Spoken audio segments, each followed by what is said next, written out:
Bueno, buenas tardes desde Galicia a Coruña. Mi nombre es Cristina Balboa y presento la semana del 4 al 9 de agosto el taller en Buenos Aires explorando el ritmo y la sonoridad en la autoficción, como parte del programa de AECID y de Cooperación para el Desarrollo. Este trabajo, este taller nace pues un poco de la deriva a la que he llegado en mi creación artística en los últimos años, donde ha entrado con mucha potencia el lenguaje musical en mis piezas. Mi trabajo se basa en la autoficción, todas las creaciones que llevo haciendo desde hace 15 años, que empecé con un proyecto personal, aparte de haber hecho teatro antes, más convencional, de personaje y tal. Cuando decidí dar el salto a la creación, pues me puse a hacer creaciones colectivas con otras artistas y siempre poniendo nuestro material candente, autobiográfico, sensible. Nos interesaba hablar desde hoy para nuestra tribu, ¿no? Para, ¿cómo decirlo? Para la gente con la que compartimos en este momento, pues las preocupaciones, las miserias, las alegrías, ¿no? Entonces, siempre intentamos construir una voz más personal desde que empecé en el teatro. He pasado por mucho tipo de teatralidad, ¿no? Siempre muy relacionado con lo cómico, con la comedia y siempre han estado muy presentes la imagen, la música, el cuerpo, pero al principio de mi trabajo la música era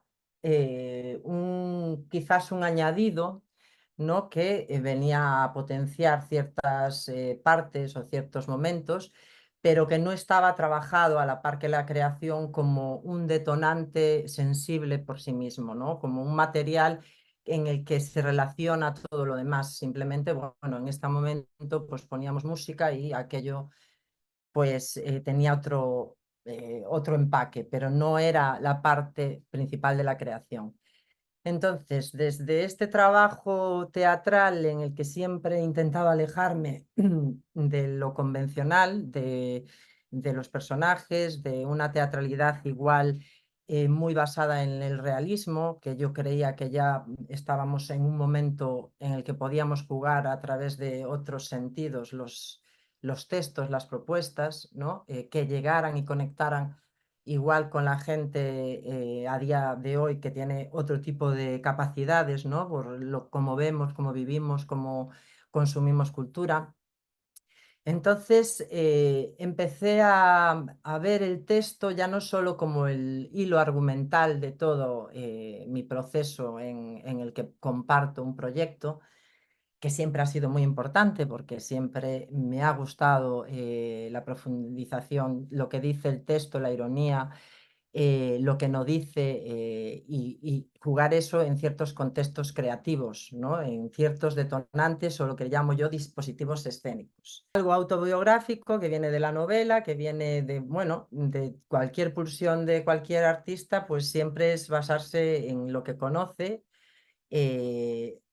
cuando a lo mejor todavía no tiene un lenguaje muy definido, ¿no? Entonces, en el hecho de poner mi cuerpo en escena, había también un compromiso de qué digo y qué es interesante que yo pueda compartir, ¿no? Igual de otros temas, de temas más existenciales o humanos o siempre al final acabamos hablando de los mismos temas, ¿no? El amor, la precariedad, las desigualdades, siempre está todo atravesado por la vida que vivimos, pero no siempre como artistas ponemos en juego nuestra intimidad, ¿no? Entonces, a mí en el poner en juego mi intimidad había una intuición que te relacionaba con mi evolución como persona y como artista, como la superación de ciertos traumas, con la superación de ciertas formas de pensamiento que ya consideraba a lo mejor obsoletas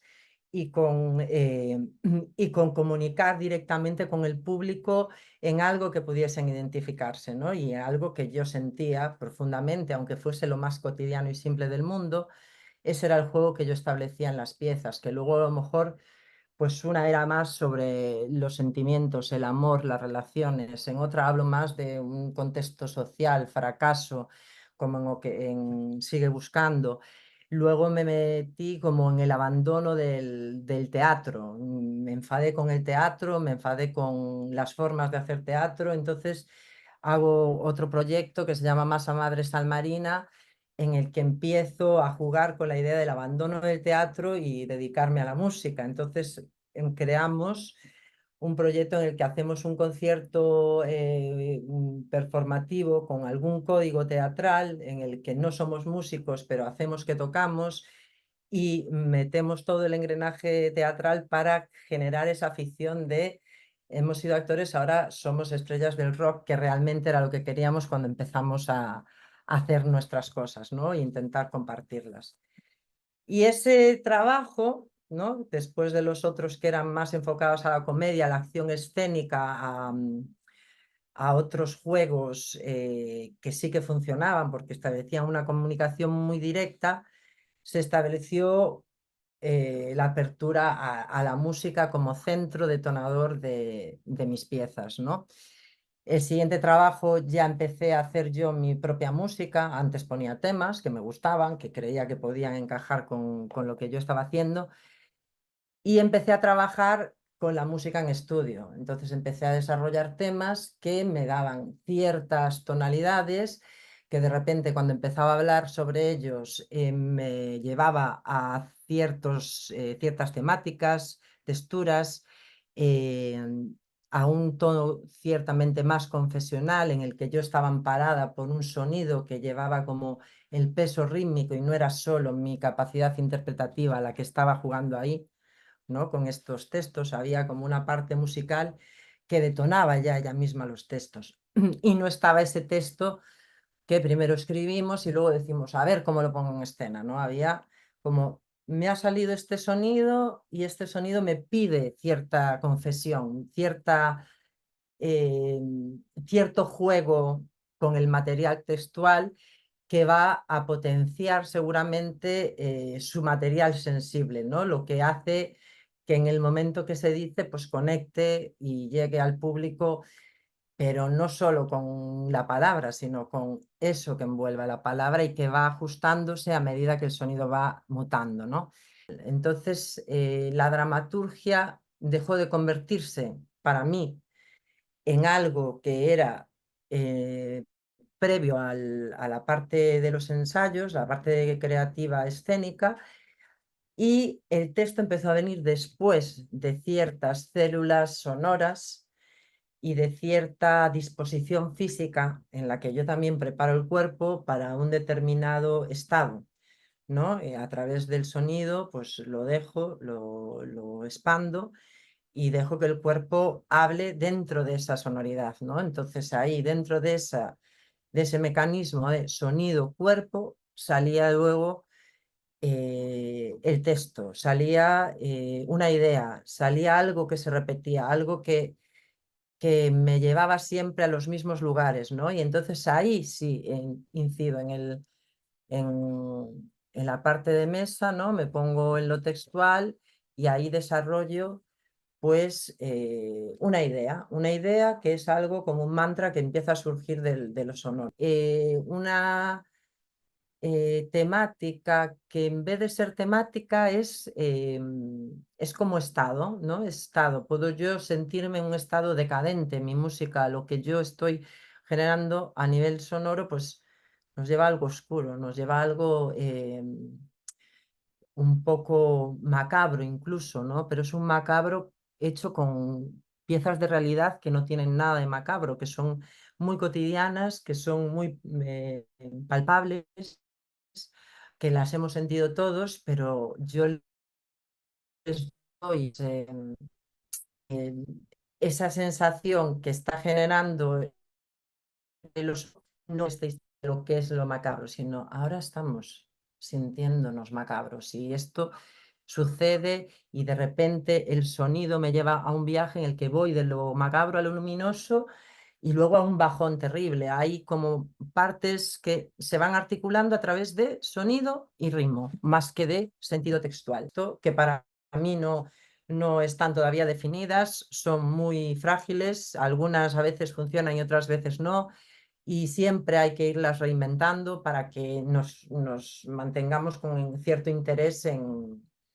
generar contenidos que casi no nos hayamos esperado. No nos esperamos, pero seguramente tenemos ya una idea de, hay esto que lo tengo ahí y es importante y sé que va a salir de alguna manera cuando ponga este juego a funcionar, ¿no? Va a salir pues las cosas que realmente nos están moviendo en ese momento y de las que podemos hablar, porque en ese momento están en el pensamiento, están en nuestra... Entonces, sí, la diferencia de este tipo de trabajo dramatúrgico pues reside en que en vez de articular la imaginación, ¿no? que podemos hacer cuando nos inventamos una historia para contar en teatro, aquí lo que articulas es el recuerdo, pero es que el recuerdo es muy tramposo también. Entonces, estás articulando simplemente cosas que generan sentidos y qué es lo que tú opinas hoy en día de ese recuerdo. Pero muchas veces las cosas ni suceden así y simplemente tú las transformas porque le quieres dar cierta potencia en lo escénico. Autoficción y autobiografía no quiere decir que siempre contemos la verdad ni que contemos solo lo que nos ha pasado. Quiere decir que estoy hablando desde mi cuerpo y desde mi experiencia de vida, más que desde una construcción como creadora que luego encarnarán otras personas, que también. Tú puedes hacer un trabajo de autoficción y luego decir, quiero que lo interprete esta persona. Yo como creadora pongo ahí mi vida en juego, pero la persona que lo va a interpretar está haciendo la interpretación de, o sea, es más al uso, quiero decir. Vamos, que los caminos de la autoficción y de la autobiografía pueden ser tan clásicos casi como contemporáneos, dependiendo cómo los abordemos y cómo sea eso basarnos en la vida, ¿no? Cómo lo utilizamos, si es al servicio de una historia inventada o si es al servicio de que todo lo que aquí pongo es honesto con lo que yo creo que estoy contando sobre mí.